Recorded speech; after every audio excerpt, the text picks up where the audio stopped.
caring for an infant, a full-time job, once again, burnout and health scares, and thinking to myself, is this it out of life? Am I always going to be hustling and overworking? And I don't know, there has to be something more than this. And that's when the thought arose of like, what if I leave my academic career in pursuit of entrepreneurship? Welcome to the Writing on My Mind podcast. This is where we discuss all things related to the doctoral journey. On this show, I share personal stories and bring some friends along for revealing conversations about their journey and provide inspiration for others to level up as doc students. I'm your host, Dr. Emanuela Stanislaus. I'm a doctorate coach and diversity consultant. I finished my doctorate in 4 years while working full-time, traveling the world, and balancing a busy social life. And now I'm on a mission to create community for other women of color to complete their doctoral degrees. This is real talk to help you along your doctoral journey. Now, let's get to the show. Hello, welcome to another episode of the Writing on My Mind podcast. I'm your host, Dr. Emanuela Stanislaus, and today I am joined with a special guest. I have Dr. Yvette Martínez-Vu, who is a Chicana mother scholar, academic coach, and host of the Grad School Femtoring Podcast, where she empowers first-generation students of color as they navigate higher education. Dr. Martinez-Vu is the co-author of the forthcoming Grad School Femtoring Guide, Successfully Navigating Graduate School Applications with University of California Press, and co-editor of the best-selling Chicana Motherwork Anthology with University of Arizona Press. After working in higher education for over 10 years, she transitioned out and relocated her little familia from California to Portugal. So, Yvette, I want to welcome you to the show today. Thank you so much for having me. I'm excited to be on the show. Yeah, I know we've been Instagram friends for a little bit, and you are having me on your podcast, and I'm so excited to have you here today. And I love your background, like very similar first-gen experiences, so excited to chat a little bit today. Thank you. Thank you. Likewise, I'm so happy that we've been able to connect in this way. Awesome. So let's jump right into it. Tell the folks a little bit about your doctoral journey. How did you go about it? What made you pursue that path? Tell us all the things. All right. So I think my doctoral journey started before I started the grad school process. It was in college. I arrived in college as a first-gen student, so first in my family and in my immediate family to go to college. In college, I didn't really know what I was doing. I didn't really know what to major in. Somehow I landed on the English literature major because I decided I was bored with math and neuroscience was too hard. And those were my three options. I don't know why those were my three options at the time. But I had also been practicing theater acting, and stage management since childhood, actually. I had opportunities in my public schools to get involved in theater, and that was my refuge. So I had that background. I was like, okay, I'm going to major in English. I'm going to minor in theater. I'm going to get involved in theater practice in college. And it was in my junior year that I learned about this grad school preparation program called the McNair Scholars Program, which I got really excited about because I thought to myself, well, I'm not going to make any money acting for a living. Well, what's the next best thing? At the time, I was really interested in this idea of the tenure track job market. It seemed so appealing because people were telling me you can secure a job for life with security of employment and make a relatively good income off of it. And I can continue to study what I like and perhaps do theater on the side. So that was the plan. The plan was I'm going to go to grad school to become a theater professor, and I'm going to keep doing my theater work as like my I don't know, extracurricular of some sort, or my hobby. And so I applied to McNair. I did not get in.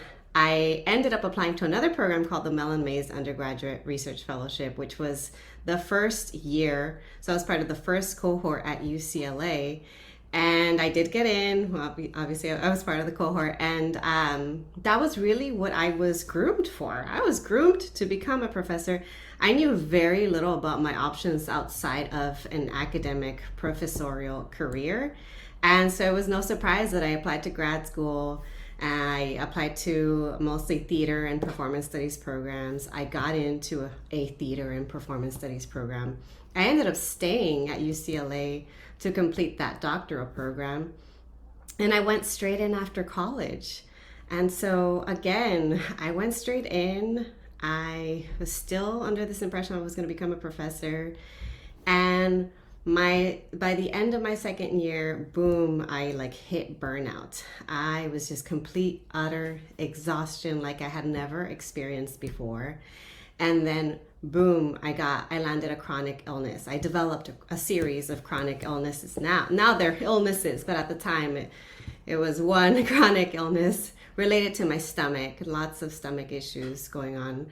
And then boom, I had a child. I actually got married relatively young, and my partner and I decided, okay, let's try for a baby. And I was going into a fellowship year, so I thought this would be a good time for me to have a child. Little did I know all that it takes to actually carry a child, birth a child, and then raise one. So that was actually a really complicated thing for me, because I did have complications during my pregnancy and also during my childbirth.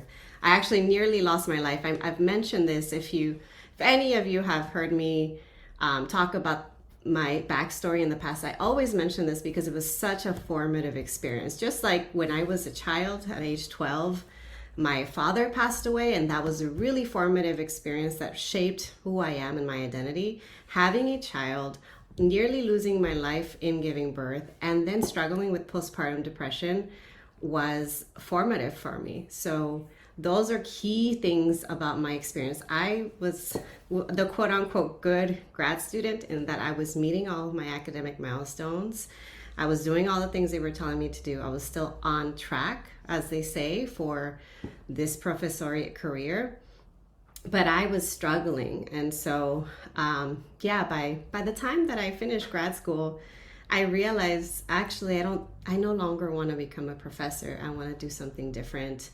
And that different thing was being in service of others, prioritizing service work over the teaching and the research.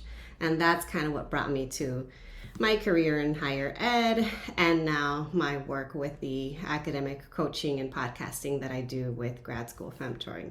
I tried to keep it short, but it's really hard for me to keep it short because I can't not tell all these things that have shaped me. No, I'm so glad that you shared this. So much that I didn't know about. I didn't know about you majoring in English. That's one major that I wish that I had majored in, especially. What? Yeah. I think there's so much value in an English degree, especially if you're going for your doctorate. That's something that I think if you have that, then the writing comes a little easier for you. So that's why I'm kind of jealous that you went that route. That's the first time anyone's ever told me that. No, the ability to form an argument, to be persuasive, I think those are invaluable. Even with marketing and entrepreneurship, which, we'll definitely get into. So yeah, totally. The critical thinking, I think it's one of the most undervalued degrees at a university. And this is, I guess, coming from a career development standpoint, which is probably why I would think of it that way. So that's one. And then I didn't know you got your doctorate in theater. Yes. People always assume it's higher ed or maybe Chicano studies or perhaps even sociology. But theater is actually, performance studies is the the combination of anthropology and theater. So performance studies is very anthropological. But yeah, so it always like shocks people. They're like, wait, your PhD's in theater? Because what I do isn't directly linked by my theater background, but it's certainly those skills that I learned inform what I do and are benefits to the work that I do. This is one of the reasons I feel relatively comfortable public speaking despite being an introvert. I love that. I love that combination. So that's amazing. Yeah, I did assume that you did higher education of some form. I also didn't know that you went straight through from undergrad too. So would love to talk about that. And then too about the childbirth piece. And so, wow, that's so fascinating that you went through that like during this already stressful process of pursuing your doctorate. And so you brought up something that I want to explore a little bit. You talked about you were on track, you were meeting the milestones, but you were struggling. And I feel like there are a lot of folks like us, first gen, women of color, who have all of these pressures to perform, right? We have a lot of pressures on us with responsibilities related to our parents, even us being children of immigrants, right? And like the pressure to push through, you can do it, and not really acknowledging the fact that you're drowning, that you need help and that sort of thing. Can you talk a little bit about what that process looked like for you, like the support that you got, and maybe even how folks can, I don't know, I guess what you learned from that process, and maybe how folks can benefit from your story in terms of, getting the assistance that they need, and that sort of thing? Yeah, of course. I'm happy to share the things that I did that helped and the things that I wish I had done that would have helped me. So, in sharing about my struggles, two other things that are part of my identity that have taken me years to come to terms and kind of fully accept myself as I am is one, my neurodivergence. So, struggling with mental health issues, depression, anxiety, and also being a highly sensitive person, an HSP.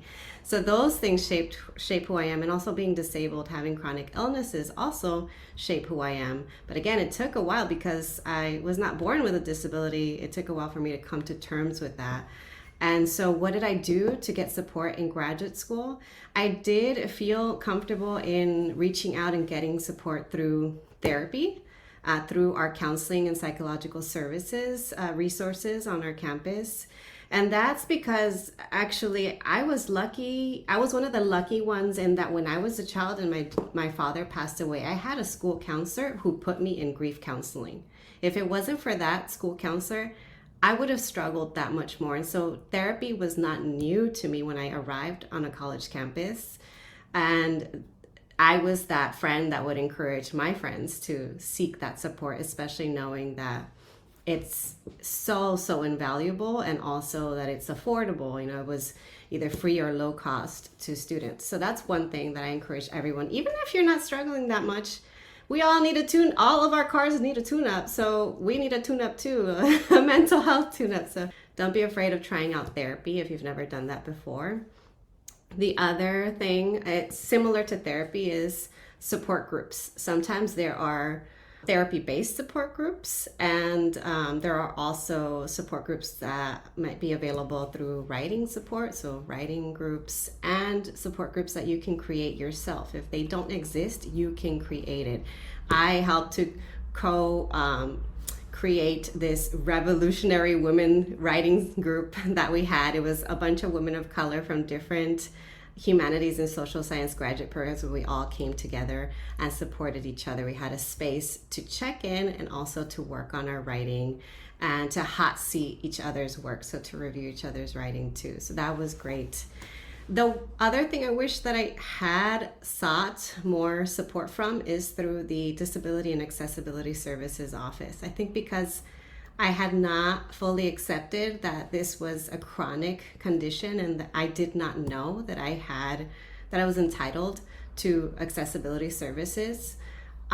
because I didn't know that, I didn't go to the doctor and get the documentation I needed to get the accommodations that would have made my journey a little bit more smooth when it came to meeting deadlines and reaching, quote unquote, the academic milestones. Maybe I wouldn't have suffered as much. Yeah, those are like key things that I think for me were essential.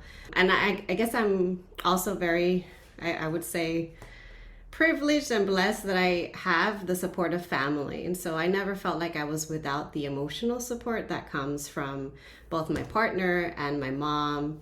And even though my family members are not formally educated, they were always, willing to offer support in whatever way that they could. So I never felt like I was without that kind of support. That's great. I appreciate you sharing that. And I know stress looks very different for women of color, for those folks who are experiencing chronic illness, disabilities of all sorts. So I appreciate you sharing that.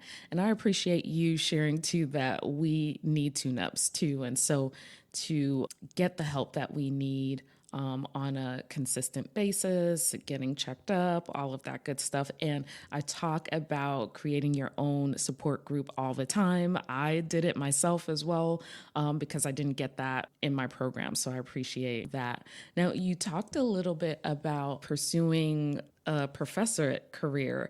Like, what was it that influenced you to go that route? And then also going the straight to the doctoral process from undergrad?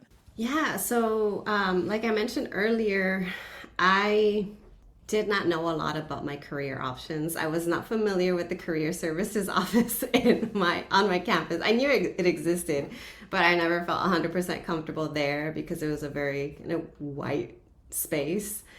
And so I leaned a lot on the mentorship of professors that I encountered. And through their mentorship, they saw academic potential in me. And as a result, they encouraged me to consider graduate school. And I thought that my only option other than graduate school was to go home and get a job at a Starbucks or whatever local coffee shop was around, because that's what I had seen. I knew what I saw, and what I was seeing with the folks that were a year ahead of me or two were not landing high-paying jobs unless they were in tech fields, unless they were in engineering. They weren't landing the high-paying salary jobs, and they were needing to go home. As millennials, we know what it's like to go home when we have to, and get a job to get by as they pursue whatever it is that they needed to pursue to get to their career of choice. I did not want, and I did not feel like I had the choice to move back home because my mom is a single mom, and I've always tried to be as independent as possible, especially financially independent. I did not want to quote unquote burden her. And so I thought, well, then why not graduate school, have steady income, even if it's not high income. As someone from a low income background, it was enough for me at the time, or so I thought. I can talk about hidden expenses in graduate school, if we want to, but I thought, well, I'll be fully funded. I'll be able to pay my bills, and I'll be able to pursue something that I enjoyed. And so it was through, again, mentorship and not knowing about my other options, and really the fear of going out into the quote unquote real world and having to face the really tough job market, because I graduated shortly after the 2008 recession. And so I just saw people left and right either not getting jobs or losing jobs. I didn't want to be part of that population. Oh, awesome. Thank you so much for sharing that, and can definitely relate about, career services being so white, like how they have the Oscars so white, kind of thing. It's the career services is so white, which is, why I'm writing that ebook as well, to help support folks who just don't feel like they have that space in a university career center. So yeah, apologies for that. And, I also feel like it's super frustrating too, because faculty don't have the tools to even support folks to help them figure out what they want to do with their degree afterwards, right? And mostly because they only know the faculty career path, but still we should do more, because we do first gen students a disservice by not helping them to explore all the options that are available. To your point, you see certain things and folks are that way because they didn't get the support that they needed. Now, I know you talked a little bit about being in grad school and how, funds weren't, you thought you would have enough to support your life. I don't know if this would fit within this question too, with like what it was like being a woman of color, pursuing your doctorate. What obstacles did you face? What joys did you face? All of that good stuff. Oof, what was it like? Well, I was in a predominantly white department. Interesting enough, it was predominantly white, but it was a very queer-friendly department, so that was nice. But when it came to the race aspect of it, there was only one other Latina that I knew of who unfortunately left the program, or rather was pushed out of the program. And there was another Black woman in the program, and really that was it. That was the racial diversity of the department at the time. And even outside of race, having children was discouraged in my department, like actually blatantly discouraged. I had heard about, this was a rumor, I don't know if it's true, don't come after me, but I had heard that someone who had a child or two was threatened with losing their funding as a result of that. And I know that when I told my advisor about getting pregnant in graduate school, the first reaction out of this person's mouth was, oh no, not congratulations. Not I'm so happy for you. Oh no. I'll share too, during my interview for my doc program, the eventual chair for me, he said that babies are dissertation killers. That's what he said during the interview. That should have been a key right there, but I believe you. So for me, it's really hard for me to disentangle my identity as a woman of color and as a mother, because those two things really shaped my experience. And actually, it helped me form a collective called the Chicana Mother Work Collective in graduate school, where the purpose of our collective at the time, and it continues to be the purpose now, was to shed light on the experiences of mothers of color in academia, because we did not have the prevalence of social media and of people actively sharing their stories. So we did not actively see people that looked like us, sounded like us, had kids like us. And we were struggling. Struggling from the high cost of childcare to lack of subsidized childcare or any funding towards childcare, to being low-income students, all of us working class and trying to raise a family while still finishing our program. So we came together and supported each other through our advocacy work and through that friendship that we formed and that we still have to this day, even as we navigate our separate careers. But yeah, so being a woman of color was full of facing racial, gendered, and parenting micro and macro aggressions, among many others, because, ableism, all the things, all the isms, just constantly being faced with that and having to build spaces to counter. So counter spaces were essential, and also what we call micro affirmations. So being in places where you feel seen and heard, and if you're not in those, to build them yourself so that I'm not the only one facing this. Sometimes it can feel like you're being gaslit in academia.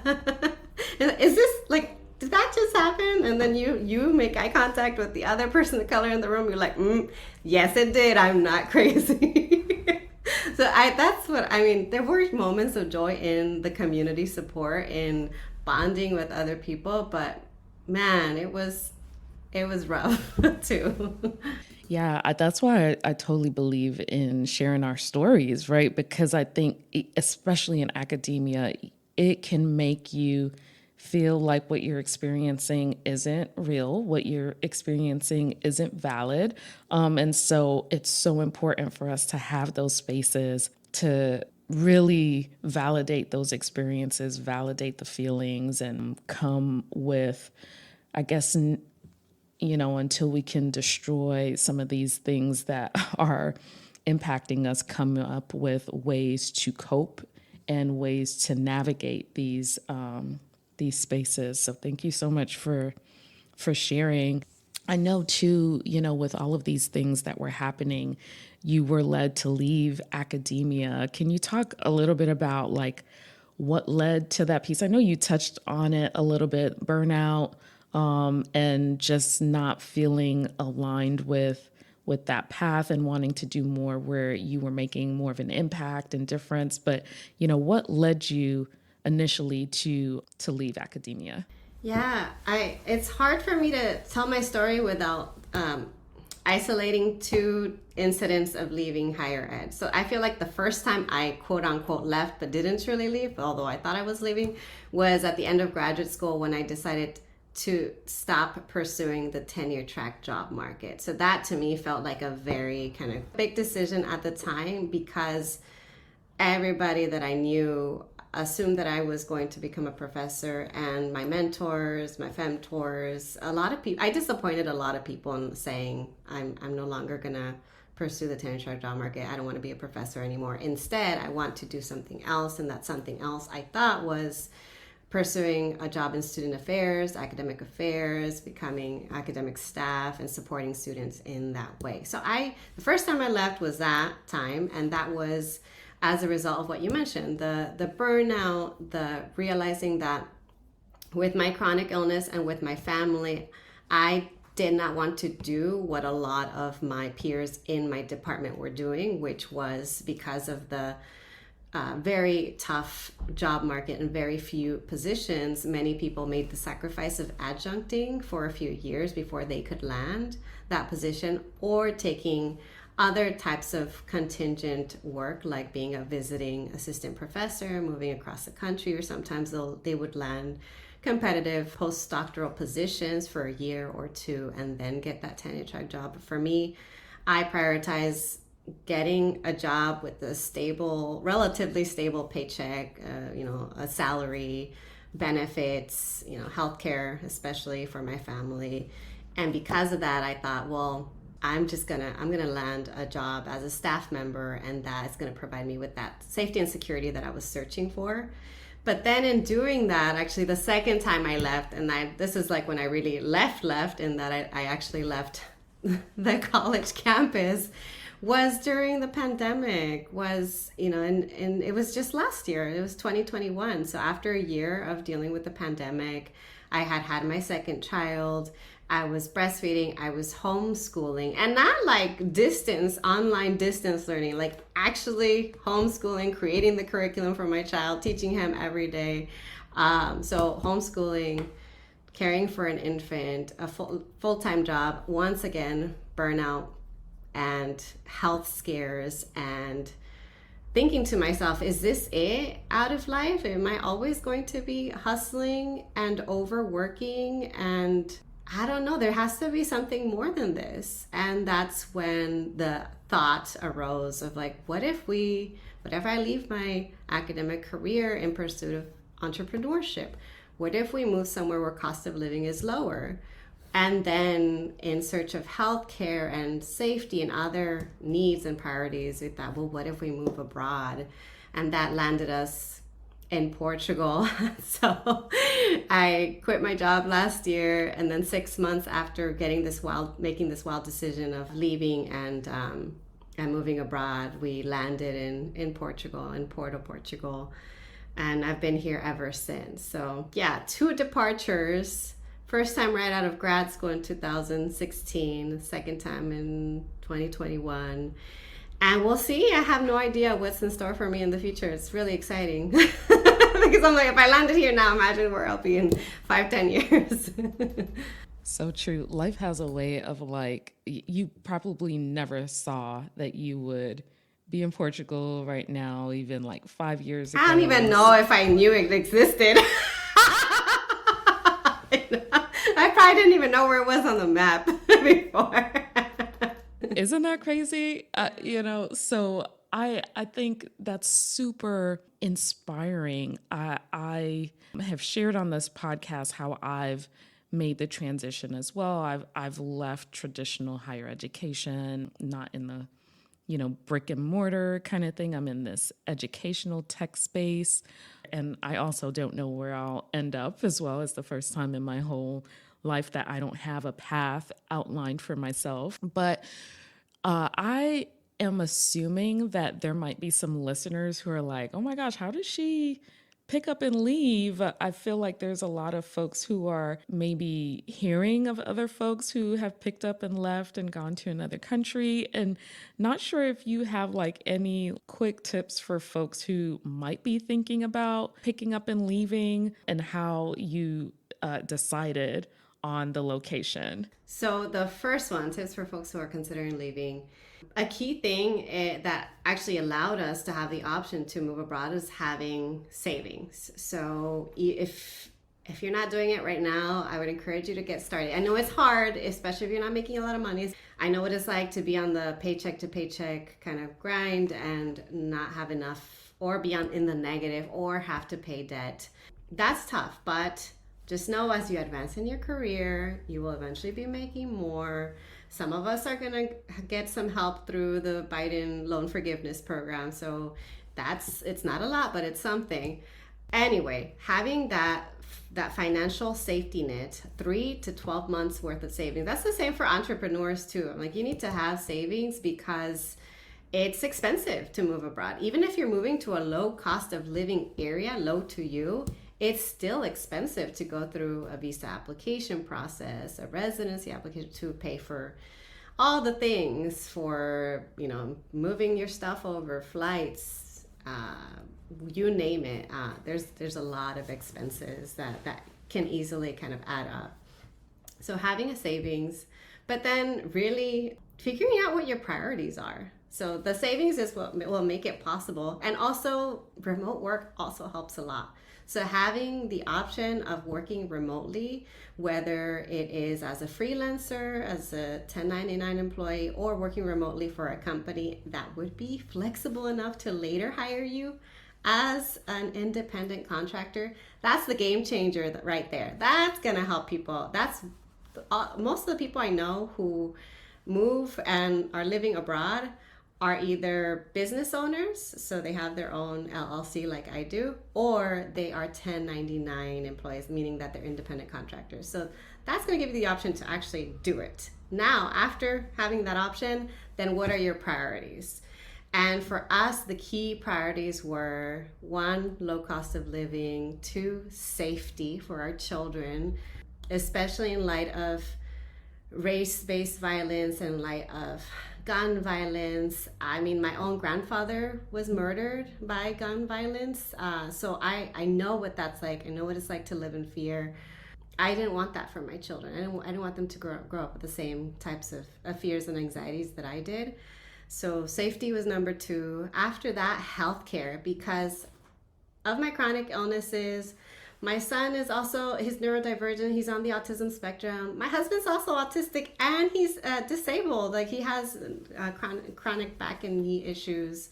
So that, like, actually having access to really good healthcare and affordable healthcare is huge for us as a family because of our health needs. And then after that, I mean, we got picky. We're like, well, we're spoiled California brats who are used to living on the coast because we moved from Santa Barbara. So it's like, where can we live on the coast? Where can we have nice weather? And so now we live in the west coast of Portugal. Very nice weather for the most part. Sometimes it rains, but I don't mind it. I like the coastal kind of breezy weather. Yeah, those were some big things. It's just like the weather, because I'm sensitive to the sun and the heat, and safety, cost of living, healthcare. But for you, it's like, what is important to you? Is having a certain type of community accessible to you important? Is having certain types of amenities or resources important to you? Is having a certain type of feel, maybe nature, whatever? Do you prefer more of a rural or a city vibe? All those things are going to inform your experience. Food is a big one for a lot of people. So you figure out what are your priorities make sure you find a way to make it possible, and then have fun exploring countries, going off the checklist and moving, get a globe. Start like, we were just like, going on a globe and just like touching different countries, and just, we had fun exploring and figuring out like where will we end up. We thought maybe Canada, maybe Mexico, maybe Spain. And then when we landed in Portugal, I had everything we wanted and more. So it was hard to say no to that. Yeah. Awesome. Thank you so much for answering that curveball question. I know it just seemed like something that folks would probably want to know more about. And so I appreciate you sharing that practical advice. So helpful. And I think too, you mentioned how you had this whole realignment during the pandemic too, right? And I think the pandemic was the great realignment for a lot of folks, realizing how organizations treated you during that process. Also, all of the death that we experienced, the collective grief, and it just put a lot of things into perspective. And so you talked about, being an entrepreneur. And so I wanted to hear from you, like, how did you go about that, embarking on that journey? And what do you think people should know about entrepreneurship before pursuing that? Oh my goodness. So that's a big question for me, because I'm still on that learning curve and learning journey myself, in that I've only had my business open technically, officially, for a year. Actually a year this month. I left my job this time last year and started my LLC. But I had the opportunity to test the waters out in terms of offering service-based opportunities to folks shortly after graduating from grad school. So when I actually, it must have been like my last year of grad school, and shortly after graduating, I started offering editing services to folks. A lot of people were coming to me asking for help with editing, not just grad school and college applications, but also dissertations. I was editing whole 300-page dissertations, helping people format them, dissertation chapters, you name it. I would help people with their writing. So that was me testing the waters. Like, do I have a client base? Are my skills actually needed? And the answer was yes. But then I also tested the waters by starting a podcast. Little did I know that the podcast would be such a huge help for my business, because I started it out of a need. I didn't start it for building an audience. I didn't start it for prepping for, I didn't even know that I was going to pursue entrepreneurship. I started it because so many people were coming up to me asking me the same questions over and over and over again. And I got tired of answering the same questions over. So I thought, well, let me record it, put it out there, and send people the link. And then that helped me too, because more students were coming to me for my mentorship and femtorship than I had the capacity to take on. And so instead, I would say, of course, email me if you have any questions. Don't hesitate to reach out. And of course they did. And then I would just send them a link. I would do a quick audio recording. If one person asked, I would put it out there. And then next thing you know, the same question would be asked again and again. And I would keep recording more and more. And so that helped me realize, wow, there's a strong need for demystifying what we call the hidden curriculum in academia, which is all of the things that are part of academic culture that when you are first gen, and when you're a person of color, even that too, sometimes it's part of like white supremacist culture. So it's actually demystifying and validating their experiences. So with my podcast, that's kind of a little bit of what I do, is sharing kind of what I learned, teaching skills that I know, and also shedding light on the experiences, so telling people's stories. Yeah, so that, testing the waters, I started my own podcast, which actually has helped me build community and an audience.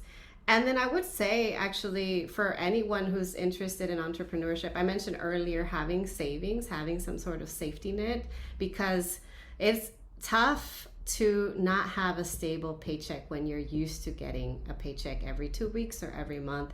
Some months you'll be like, yay, I got, more than enough. And other months it's like, whoa, crickets, I got nothing. And so it just helps you to keep afloat so that you don't have to give up on your dream of being an entrepreneur when things get tough. So savings, building community, and building trust from your followers, your audience, your listeners, your clients, in my case, my femtees, and then having a lot of patience, which I need to learn more myself because I keep wanting to do a lot and not realizing actually it's okay. I'm only a year in, like I have time. So being willing to take risks, being willing to fail many, many times, and learning from your failures. I'm still doing that myself. So I'm in that process. I'm in that learning curve, but at least I'm aware enough to know that I'm not going to be like a success overnight. Great advice. Thank you so much for sharing. And I know you talked a little bit about the podcast, which I want to encourage everyone to listen to, and I'll put a link in the show notes for this. But can you talk a little bit too about the overall services that you do now today? How that's, morphed from editing and things of that nature? Oh yeah, of course. I'm happy to share. So first I'll start by saying a little bit more about the podcast. So I release episodes every week, and my podcast, the mission of the podcast is to empower first-gen students of color with knowledge about academia to help them prepare for and successfully navigate grad school. And in that, there's a bunch of different things that we cover, from grad school and career advice, social justice and activism, wellness and self-care, that's big, personal, professional development, productivity tips. I'm a big nerd with like productivity and time management. I love that stuff. And then of course, first gen BIPOC experiences. So that's the podcast. And then for my coaching services, so I consider myself an academic coach and femtor to my clients, and I currently only serve folks with one-on-one coaching services, and I help them in a couple of ways. I help folks with their grad school application process, so I provide writing support with their grad school applications. I also provide writing support when it comes to the writing process for thesis and dissertation writers. And then a big one is productivity, organizational support, helping people set up systems, not so that they can do more. I actually, like, for me, slow productivity is the thing. Like, I want people to be more intentional with their time, to set up systems so that they can do what they need to do and then have time to have a life outside of grad school too. So I'm not here trying to like teach you productivity tips so you can do more. I'm not trying to teach you so you can do less or do more in less time and go and enjoy your life too. I love that. Thank you so much for sharing that. And hopefully folks will, connect with you and use your services. And I think there's great value in that. And I definitely see synergies with what we're both doing to support our BIPOC communities. So thank you for that. Now, with that, I want to go ahead and transition to the lightning round questions. Are you ready for that? Yeah. I'm nervous, but yeah. Awesome. Don't be, it's fine. This is where I, do quick questions to you, and you just think of having that mindset of when you were a doctoral student, right? So just the first thing that comes to mind. So first thing is, what was your favorite mantra? I don't have a favorite mantra per se, but I do have this phrase that I say a lot to myself and to other people around me, which is no means next. It can be hard to face rejection, but when I remind myself that, rejection can be a form of redirection, and if someone says no to you, there's going to be a yes out there, that has helped me reframe a lot in life. So no means next. And also trust your gut. As someone who has gut related issues, health issues, I can sense when something is off. And if something doesn't feel right about an opportunity or anything that comes up in your life, I would say trust yourself. Your body is telling you something from a wealth of knowledge that has accumulated related to your experiences over time. So no means next. Trust your gut. I love that. And that is something that I'm working on too, like just trusting it. Anytime I go against that, I always regret it. So Awesome. Thank you for that. So one thing you couldn't live without as a grad student. Oh, as a grad student. Oh my goodness. You know what I was thinking, one thing I can't live without, and it's such a nerdy thing to say, it's learning. And for me, that it comes in the form of like, I love podcasts, audiobooks, ebooks. I wish I had more of those kind of apps and things like that when I was a grad student, because it would have helped me a lot. But I can't live in general, not just in grad school, like without learning. I'm a big nerd. I love that. Lifelong learner. So what was your favorite hype song? Oh my gosh, there's this song called Soy Yo by Bomba Estéreo. It goes like, Soy Yo, do, do, do, do, do, do. I love the self-love message. I love the adorable little girl in the video. And I also love the tune that's super catchy. So that one, when I just feel like getting in a good mood, I'll play it and my kids love it too. Okay, I have to look it up. It sounds like a good song that I need to have on rotation. Okay, so your go-to practice to celebrate your wins. Ooh, I'm trying to incorporate more go-to practices and celebrate more of my wins. But right now, what I do, I always like to do outdoor outings with friends or with family. I also, when I want to get splurge a little bit more, planning vacations or staycations. And then because of my health issues, I follow a plant-based diet. So I like to discover new vegan treats as just like a fun thing to do. It's like, like I wonder where I can find a vegan version of X, whatever I'm craving. And a lot of times I find them, and it's really fun. If I hadn't done that, I would probably be leaning on eating the same things over and over again. But I try to be adventurous with what I can eat. Awesome. And then lastly, the best piece of advice you received as a grad student, doc student, all of the above.